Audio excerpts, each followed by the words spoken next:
Gig Gab, episode 441 for Monday, August 5th, National Oyster Day 2024.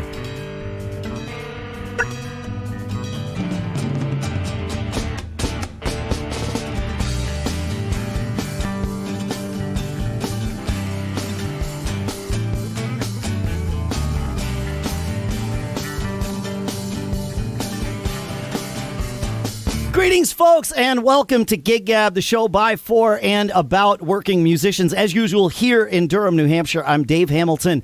And today, we have somebody that hasn't been on the show before, somebody that has played with Etta James, Paul McCartney, and now has a brand new record coming out. Brian Ray, thank you so much for joining us today. Hey, Dave, thank you so much for having me, man. I'm excited to be here with you and your friends. Same. Yeah. No, this is great. And, you have, like I said, you toured with Etta James for a long time. You tour with Paul McCartney anytime he goes on the road for decades. And you've got a new album coming out, as I said, and I definitely want to talk about all that. However, everyone gets their start somewhere, and it's not every day that I get to talk to the guy who was hired by Boris Pickett to join the Crypt Kicker 5 in the fall of '73 to tour for the then brand new Monster Mash, is it? So, tell me about this. Yeah, I was so lucky. I was in my high school band, Dave, and we were a pretty good little high school band, and I was rehearsing over at the drummer's house. The drummer's mother happened to be Cloris Leachman, the famous actor from Frankenstein and the Mary Tyler Moore Show and such. And she waltzed into our rehearsal studio in a garage rock, waltzed into the rehearsal studio as we were working away with her new boyfriend, Bobby Boris Pickett. And he's introduced as such, and I thought, this guy cannot be the guy who recorded this song that came out first in 1962 and then every year after it as a seasonal hit. Yeah. It's a twist. It's, of course, the Monster Mash. And he was, of course, Bobby Boris Pickett, and the coolest guy. So smart, so fun, and so chill. So he listens to us play for a little while in this garage and says, would you guys like to come and be my Crypt Kicker 5 on tour with us? And I'm like, 16 or 17 years old, still in high school. And I'm like, oh, man, we just caught our break, Yeah. And we were playing Six Flags over Texas. And, I think we did Magic Mountain and a couple of other things in October of 1973. Amazing. People talk about getting that sort of magic break, but it rarely ever works out that way. When you connect the dots going backwards, there's usually more of a progression. But this was right place, right time, right skills. Yeah, right. And then also, so I'm with my high school band, and then my late sister, Jean Ray, was singing backup for us. So it was sort of like a really nice little confluence of good energy. And then that led to my being introduced to Etta James. And that started, a 30-year relationship with the great Etta James. So that really was your big break, was this thing with Boris Pickett. It's interesting. Bobby Boris Pickett gave me my first break, but no one really knew about it. Me until Etta James came along and really gave me what I would call my big break. But you're right. It really started with Bobby Boris Pickett. Because as you just said, without that, the introduction to Etta James would never have happened, or it happened that way. Whether it would have happened another way, we don't know, right? We don't get to go back. Yeah, very fortunate in that way. Yeah, it's the craziest story how that led to meeting Etta James, but It's a long story, so I'll save that for another time. Yeah, no, that's amazing. What a great. And your parents were okay with you and your sister going out on tour with your drummer's mom's boyfriend's band? Yeah, and my best friend, the drummer. Yeah, we were wild kids too. I think I benefited from having some fairly loose California parents who, might have been thinking, well, he's going to be around other adults, it's probably good, because Boris Pickett, of course, was a good deal older than us. Sure. My Gene was 15 years older than me. So Got it. Yeah, I had a chaperone in my sister. Yeah. Okay. Yeah. Okay. I can see where this math works out. What a great thing. What a great thing. So you've got this album that just came out Friday called My Town, and this is some just delicious power pop on this record. I love this, and I want to talk about the genesis of this record because you essentially took a very sort of 2020s approach to this. You've been releasing singles for a while, and then, as I understand it, but please, fill in the blanks. You basically went and recorded 4 songs, an EP, as we would call it, and then bundled that in with the singles you've recorded over the last 5 or 6 years, and that's My Town. Is that right? That's right. Yeah, it's 7 years of single releases on Wicked Cool Records, where I've been very happily ensconced since 2017 as a solo artist. And for 6 years before that, being played on the Underground Garage, also owned by Stevie Van Zandt, both owned by Stevie Van Zandt, with another concern I was in before that. So there's been a long relationship, now 12 years, with Stevie Van Zandt, with Wicked Cool Records, with the Underground Garage. They came to me after that previous band, the Bayonets, wrapped up, and asked if I'd like a solo singles deal. And I said, hell yeah. I mean, they came to me, and I just feel really lucky to be able to pull ideas out of the sky and then hear them on the radio. It's an amazing feeling. And they've been really great proponents of my work, really supportive, really smart. Stevie Van Zandt is like the amazing sort of domo of music. He knows more about music than your 10 smartest guys. And then he also goes out and rocks out with Bruce Springsteen. So it's a real honor to be around him and to be sort of mentored by him, to be co-writing with him, as the case with my most recent single. Yeah, man, a bunch of singles that I did. Some were not released on vinyl. So this gave us a chance to put everything together, as you said, on a vinyl album or a CD, along with 4 brand new tracks. So it's a cool grouping of material, and I'm really pleased to be doing it. Yeah. Yeah. No, I got to listen to it, and I mean, I loved everything. It's tight power pop with great little hooks and lush harmonies and fun guitars, and that's great. The Pirate Radio song, that's the name of it, right? Pirate Radio. Yeah, that was the one that jumped out as my favorite on my first listen through. So Thanks so much, man. That's amazing. Thanks, Dave. I appreciate that. Yeah, that song was obviously, as are a few of these, autobiographical. I was born and raised here in California, a Valley kid out there in Glendale, which I call the gateway to Burbank. And I was, really into early rock and roll, surf music, and rockabilly and Guitar Heroes. Cool. Oh, I'm sorry, you've gone away. Are you okay there? No, can you hear me? Yeah, yep. I got all your audio. You're totally fine. Yep. So, I was in love with all of the earliest rock and roll music, and this is well before Motown and well before the Beatles came over. I got a transistor radio for Christmas, and what they look sort of like, you remember a Walkman, they look like that, except they had a single earpiece and a sort of lousy antenna that you'd stretch out, right? Yeah, lousy antenna. And you would tune in AM only, because FM wasn't a thing yet, because I'm that old. And you would listen to your favorite stuff, and it was mobile. Go anywhere. Put a couple batteries. You'd be good for about a week. Then you have to put in some new ones. You got your 3 stations in: KFWB, KRLA, KHJ. And then one night, I'm listening in my bed late at night to my transistor radio. Lights are off. I'm supposed to be sleeping. I am not sleeping. I'm listening to the radio, and I'm tooling around on the dial when all of a sudden, louder than any other station, here comes this fantastic like doo-wop and early rock and roll with a little blues in it.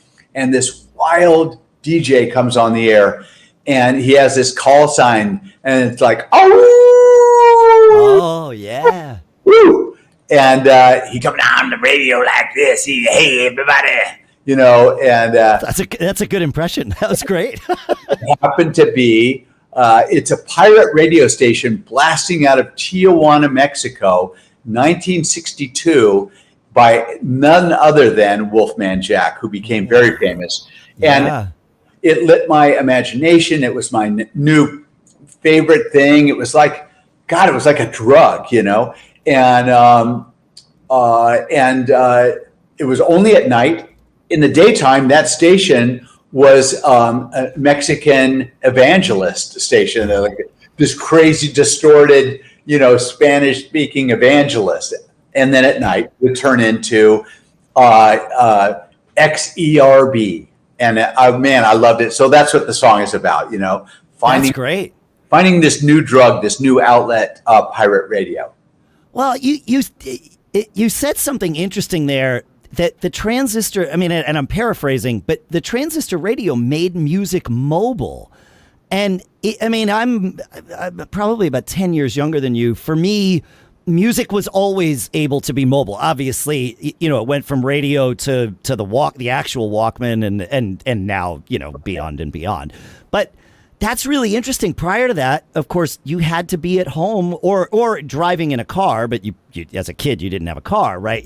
So music was not a mobile thing until that transistor radio, and you couldn't hide it in your bed, right? Like you had to listen in the living room or whatever. So, and what's more, it was mobile in a car, but you're a kid and you don't have control over the dial. Right. You can ply your mom or dad with, like a request, but it ain't up to you. They're going to listen to talk radio or classical music or whatever. And you're like, ay.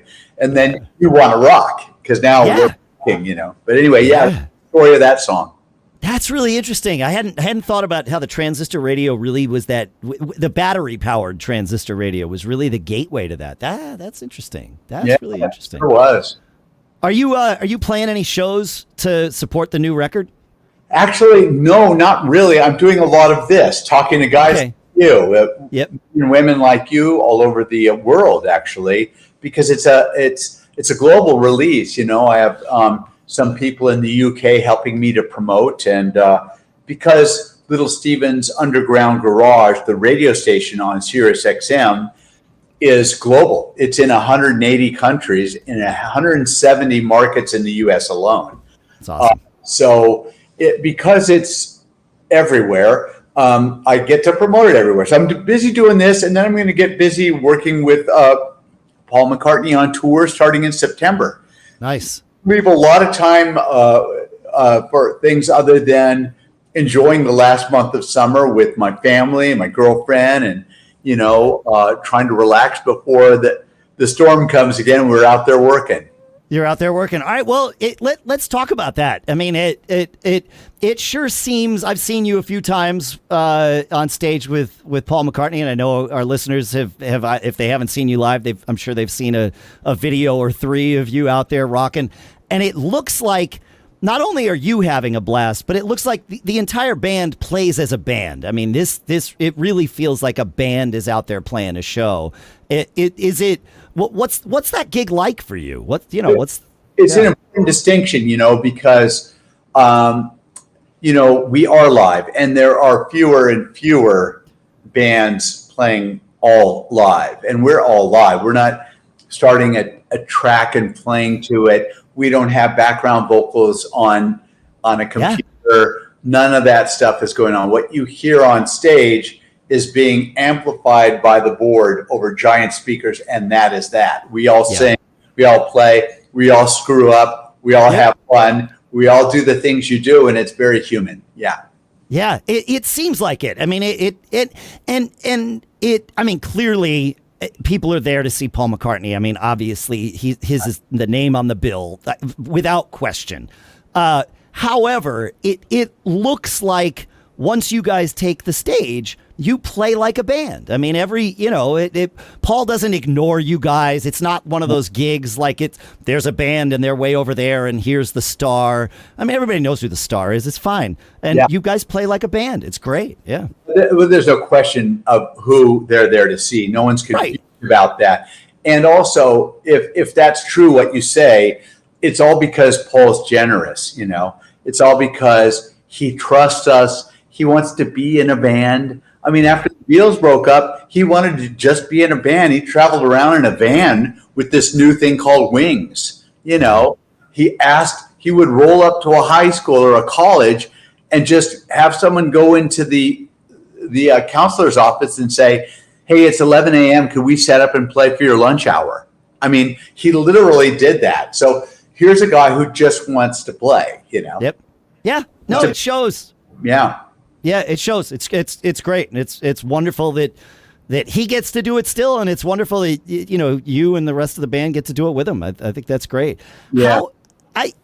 So we like to get into the things. I always say the stories that are boring at cocktail parties but kill in the green room are what Gig Gab's all about, because the audience is musicians, and so I'm curious.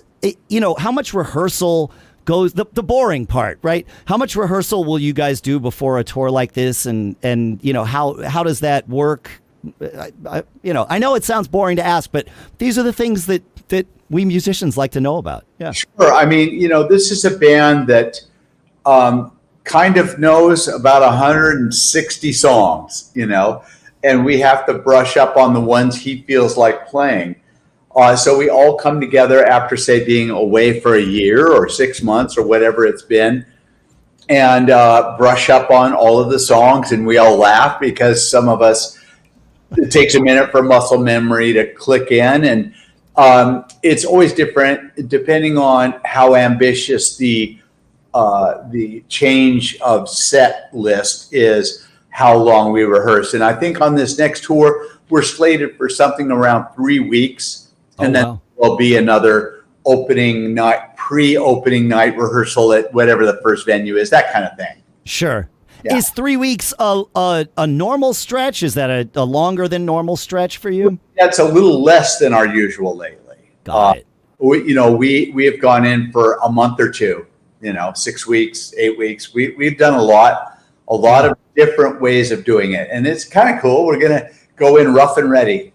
Yeah. That's okay. That's cool. But still, I mean, 3 weeks is a short period of time, but it's also, clearly there is intention here for the band to be ready and polished and great the first show out. And that's what everybody wants. I love that. Yeah. Yeah. I mean, it means a lot to Paul. Paul wants it right. He's very detail oriented, and there isn't one element of a nearly 3 hour show that doesn't go through his filter, that doesn't go through his approval and imagination and changes and stuff like that. He's not a passenger in this thing. He's leading, Yeah, for sure. Yeah, that makes sense. Go ahead. Visual, audio, song, set, all the content on the screens, cameras, everything. He's a part of that, Yeah. That makes sense. Well, it's his brand, right? At the end of the day, that's if it doesn't work, it doesn't matter whose fault it is. The buck stops with him, so he might as well be involved. Yep.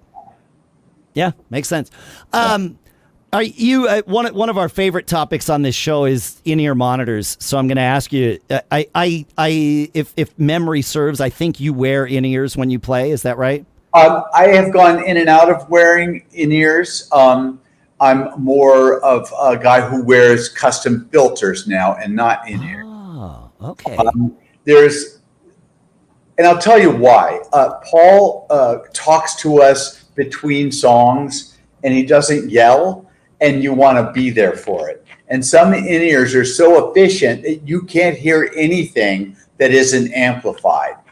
And, I don't want to let anything get by me that Paul is saying or asking or laughing about or anything. You want to be present for all of it. And also, I think in-ears for me take me out of the band and relationship with the audience experience. If you can't hear the audience corresponding with you in real time, if you can't hear if you get control of your own mix to the degree that you don't have to listen to the other guitar player or the keyboard part, you run the risk of leaving the band in a way. And Yep. we're very much a band. We're very much live. We're very old school. And it's more like chamber music where your dynamics depend on each other. We're looking to each other. I mean, literally looking to each other for physical cues on where we're at any given moment. And you just don't want to be removed vis-a-vis your own amazing cushy world that needs to be in but you. So yeah, I've gone into just custom made ear filters. I bring everything down about 25 dB with filters and keep them in the whole night. And that way I also can hear myself sing in my own head, forgetting about monitors, although I use those as well. Sure. Because of that sort of the joining of your jaw with the filter that's in your ear, you now hear your own voice in your head much louder than you otherwise would. That makes sense. I've been on in-ears for about 20 years and playing in like local, weekend bar bands. 20 years ago, getting in-ears to work was a trick, let me tell you. I had to really figure out how to negotiate that. Now it's much easier, but I'm a drummer, and I think it is different for guitar players than it is for drummers in terms of the mix on stage. I'm not moving around, so I don't have that. I never developed that sense of, well, if I need to hear more of that guitar, I can just walk over, take 2 steps that way. I don't get to take any steps. So, if the mix sucks where I am all night, that's just how it be, So I think in-ears are different, especially for guitar players, because you're so used to hearing out of your amp, which is 10, 15, sometimes 20 feet away. And that's 10, 15, 20 milliseconds delayed too. So you there's all of that. So that makes sense. Is the whole band on just wedges or do various members use in-ears and some of you don't? As it is right now, we change it out a little bit. Of course. Yeah. For a while, then they go back to filters. I think right now the only member that's wearing in-ears full time is Wix, the keyboard player, because he has so many things going on back there. It's like a condominium of music back there, and he needs to be able to hear levels and stereo panning, and that's a lot easier when you have a stereo, in-ears. You can really hear where you are. So he needs to do that. And also he's really the onstage musical director. So he needs to hear if I'm in the wrong key so he can shoot me a laser glare. No, he needs. Hopefully that doesn't happen terribly often. Yeah, no, that doesn't happen. But, he needs to be on top of it as musical directors. And that gives him a way to do that.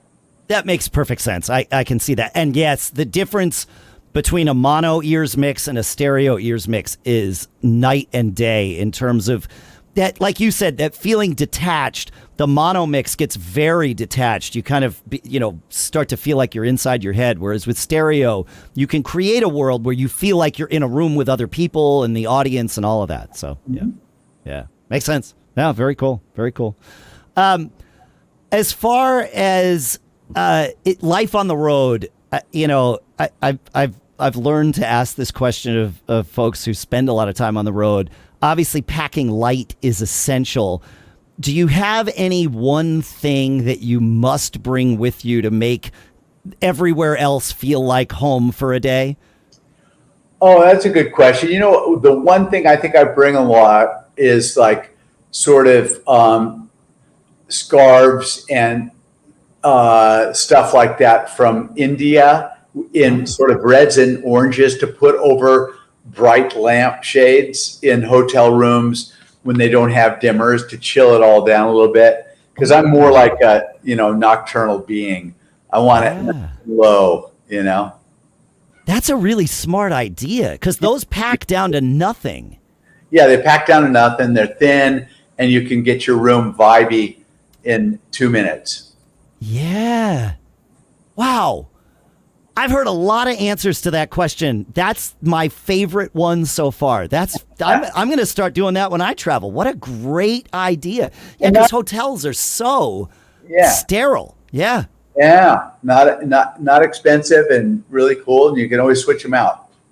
Yeah. And you can wear them on stage if you need to, spruce things up a little bit too. If I want to look like Stevie Van Zandt, I might do that. Well, I guess that's his look. Yeah. Scarf around his head. Yeah. That's right. Yeah, he loves to have that scarf around his head. That's true. That's right. Yeah. You mentioned writing that tune with him. What was it? What was it like? Working with him. Is he a great collaborator? It seems like he's a decent collaborator. Yeah. Oh, he's great. I mean, for me, I love writing melody, music, lyrics, arranging, producing. It's all fine. It all comes very natural. I do it with a lot of sort of enthusiasm. So I came to him with a new song called Bad for You. And it envisions a kid who's really in love with a girl in town, and she is in love with a bad boy instead. So this kid, instead of saying, "Oh, I see. Okay, great. I'm a good kid. Maybe we're not right. Maybe I should go find a good girl." Instead of that, he decides he instead will get to be bad for you. And so that's the idea there. And I send this song to Steven with its, rough vocal and all done and ready to go. I'm so excited. I think I've got a really good one. And he basically said, this needs to be better. The lead singer doesn't need to be, what did he say? He should be strong, not weak. And I said, it's sort of a cute idea. It's not me. It's like, I don't think it's weak. And he goes, no, should be stronger. So why don't you instead start talking about all the bad guys in history?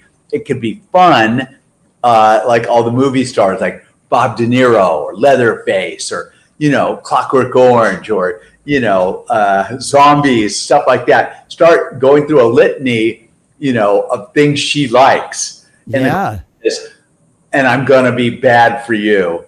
Good guys always come in last. I'm trying something new. So he introduced the idea of all of these movie and TV stars that could help flesh it out in a cool way. And man, I was so pissed off. I thought I had finished my song. But you know what? I got into it and he was right. And because of his co-writing, he fed me a couple of ideas and a couple of lines, and I worked with them, fed them back to him. And then he had another cool idea. There's a key line in the chorus where I say, I want to be bad for you. I'm going to drive around town like, I'm going to buy me a chopper and drive around, ride around town like Dennis Hopper. I had that line of mine was in the second verse. He says, Brian, that line is so good, you got to move it into the chorus. And I thought, damn it, again, he's right. Because that way you hear kind of a cool line, you're going to hear it 4 times instead of 1 time. Instead of once? Yeah. That's right. Yeah. No, that's fascinating. He, obviously I didn't know that when I first heard the song. And like all of those, the bad guys from the movies and from history and Freddy Krueger and all that. I mean, that's very much a part of the song. Like he didn't just change it a little bit. He really helped amp this up for you. That's amazing. Wow. It's really fun. And then the video, we got to do some fun stuff where we got AI versions of all those characters and an AI version of me as a kid. Yes. What would be a chopper to a kid, but it's just a little motorcycle. And, then he, it's cool, Yeah, the video is great. It really adds a perfect amount of kitsch value to sell the song without it being overly serious, right? It lightens it up perfectly, I think. Right. It lightens it up and sort of makes it sort of a universal commercial appeal. So one more time, I mean, the experience of a guy who's been doing this as long as he's been doing it, this is what you get from all of those years. You get that experience. Yeah. He helped, a great deal. That's great. Yeah. That's great. That's great. And did you, recording the record, did you do this? Do you have a home studio? Did you go somewhere to record it? Like, what was the vibe like on that? Well, I mean, in a perfect world, I would always record basic tracks with a group of guys in a real room with a real engineer on a real board and all that stuff. But modern recording techniques, modern digital audio recording gives you so much flexibility. Now I have a great home studio. It's small, but it's efficient. And, through the pandemic, I was releasing songs and nobody was going to studios together. Everything, as you remember, was put on hold. So at that point, I was really glad to have a home studio environment where I could just be in my flip-flops and get a lot of work done. And it was kind of spoiling too, because I really love interaction, as I was saying before, between musicians. That thing that happens when you play live, that's something you almost cannot sort of imitate when you do all of the tracks yourself, one after another. It's still you responding to you with you, Yes. And it's more fun to do it with a group.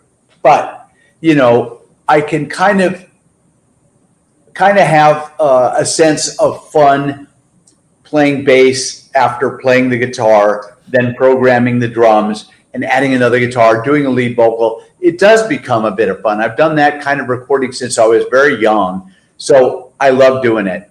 And in this case, I started as a drummer, but I'm no longer a good drummer. In my mind, I'm a really good drummer. But I can program drums pretty well and get a good idea what it should be. So I'll do a lot of the basic track work at home with programmed drums that sound good.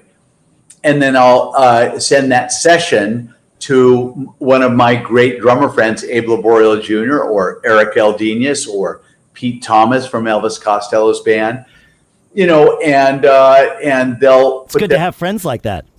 It really is. And then, often go to their studios and sit with them as they do it. Or, in the case of a recent song, they'll do it and just send me the session back. I'll go like, oh my God, it's like opening up a Christmas present.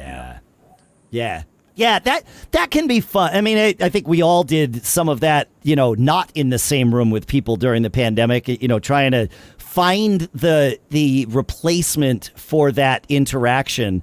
And you're right, like you get that opening up a Christmas present because you don't know what it is, but you don't get to respond in real time. You don't, I mean, it's it's playing with people is better. I like it. Yeah. Yeah, man. Yeah. Well, I know like any good power pop song, we need to keep our time short here today. But is there any other stories or anecdotes or anything you want to share before we say goodbye to one another for today? Oh, let's see here. Stories or anecdotes that I want to share. I mean, really quickly, I'll just finish on the story since we touched on it of Bobby Boris Pickett.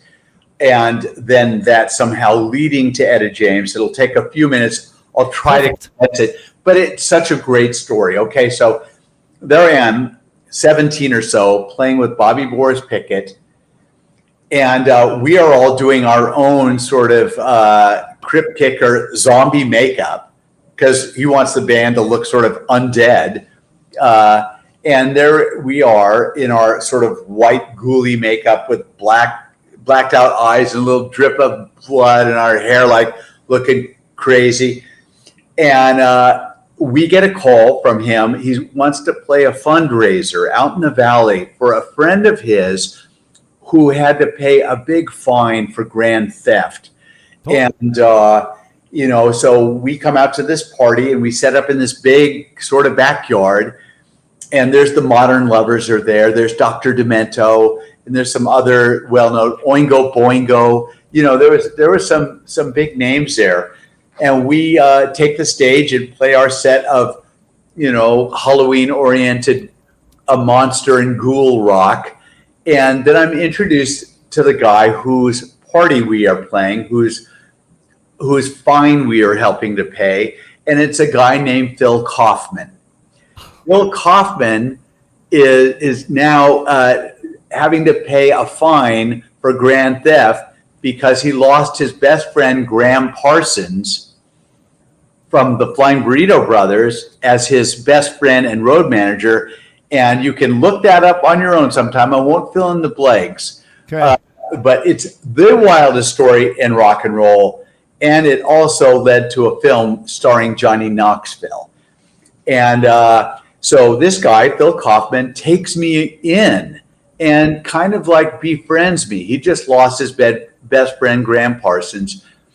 And one evening, we're over at his pad. I'm staying at the guest house in the back. And he said, "Hey, Brian, why don't you stay tonight and come with me tomorrow? Because I'm going to a rehearsal with Etta James up the street at John Densmore's house, drummer of the Doors." Yeah.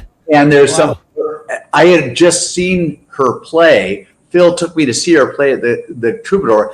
And I was like, this is the best live act and singer I have ever seen. And it's 1973, and I go to see her play at the Troubadour, blown mind. Now Phil Kaufman is asking me to spend the night to go the next day for a noon rehearsal at John Densmore's house. So I get my 57 Les Paul, get in the back of his equipment truck, and go on up there. And here I am, this little young 18-year-old blonde greenhorn with these seasoned players. And in walks Etta James. I'm like, oh my God, and I just sort of kept to myself and tried my best to keep up with these amazing players. And we had a great jam playing some R&B and some blues and some generic tunes that she loved. And then she turns to Phil at the end of the day and says, "I like that little white kid. I want him to come and play with me." And Phil comes up to me. She says, "Brian, how would you like to come and play with me tomorrow night in Long Beach?" And that was 1974.